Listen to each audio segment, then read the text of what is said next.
Good afternoon, guys! Boa tarde, galera! No nosso tutorial de hoje, nós vamos falar sobre o verb to be. Vamos descobrir, então, o que é o verbo to be. Bom, esse verbo, ele pode gerar muita dúvida, inclusive nos apaixonados pela língua inglesa. Afinal, são 3 variações para atender a 3 tipos de sujeitos da frase. E como se não bastasse, também pode ter 2 significados. Mas fica tranquilo que eu vou explicar tudo para você entender um pouco mais sobre esse verbo que é tão importante na língua inglesa. Bom, então, o que é o verbo to be?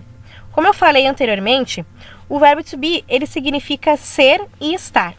E também tem 3 variações de acordo com o pronome que é utilizado. Bom, as 3 variações do verbo to be são am, is e are. E a respeito dos pronomes, você se lembra, certo? Se não lembra, não tem problema, nós vamos revisar eles agora. Bom, o primeiro pronome é I, que significa eu. Depois nós temos o you, que significa você. O he, ele. She, ela. It é ele ou ela para coisas e animais, ou seja, ele e ela para tudo aquilo que não for um ser humano. We, nós. You, vocês. They, eles ou elas. Só uma observação aqui a respeito do you. Como a gente sabe, muitas palavras em inglês, elas têm mais de um significado, né? E o you também, ele é tanto você no singular, quanto vocês no plural. Bom, em inglês, então, no verbo to be, nós temos o am, o is e o are, né? E cada um deles é utilizado de acordo com um pronome diferente. Mas como sabemos como utilizar cada um? Bom, vamos começar então pelo mais fácil. O am, ele será sempre utilizado acompanhando a primeira pessoa do singular, ou seja, o eu, né? Então fica I am, que significa eu sou ou eu estou. Já o termo is, ele vai depender das 3 pessoas do singular, ou seja, ele, ela e ele e ela para coisas ou animais. Então fica he is, ele é ou ele está. She is, ela é ou ela está. It is, ele ou ela é ou está para coisas e animais. Já o are, ele estará sempre junto da segunda pessoa do singular, que para nós é o tu ou você. E também da primeira, segunda e terceira pessoas do plural.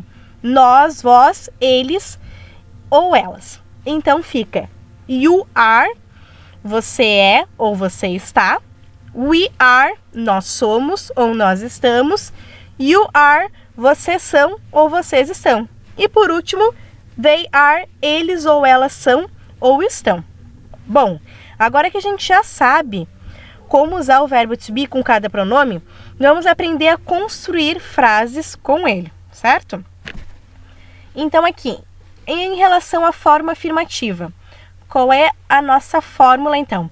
Nós temos sempre o sujeito, após o sujeito o verbo to be, que é am, is ou are, mais o complemento da nossa frase, certo? Tudo aquilo que não for sujeito e verbo to be, o que restar é o nosso complemento da frase. Então nós temos aqui uma frase com um tipo de verbo to be diferente. I am happy today. Eu estou feliz hoje. You are students. Vocês são alunos. She is a beautiful girl.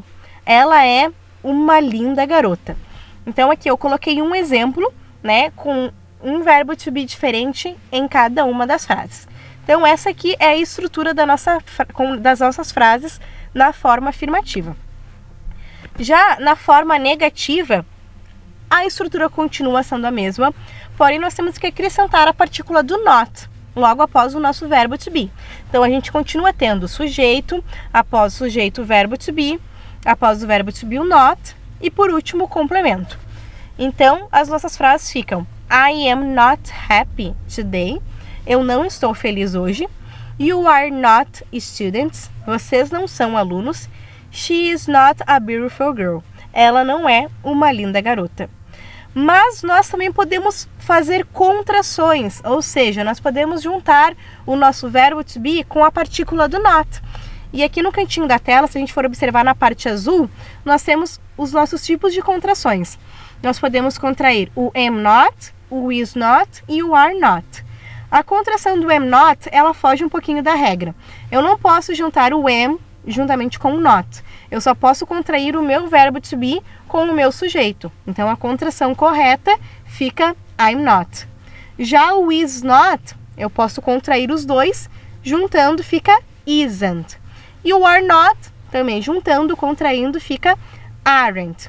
Então, na forma contraída, fica I'm not happy today. Eu não estou feliz hoje.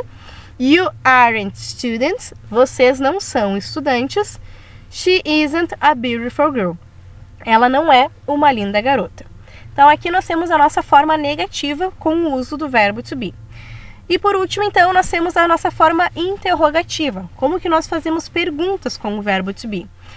E para fazer perguntas com o verbo to be, ele é deslocado para antes do sujeito. Então, acontece uma inversão.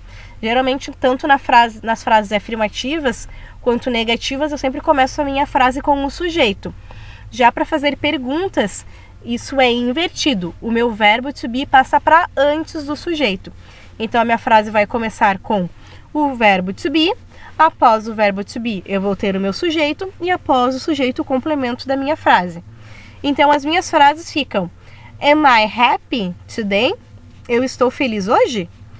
Are you students? Vocês são estudantes? Is she a beautiful girl?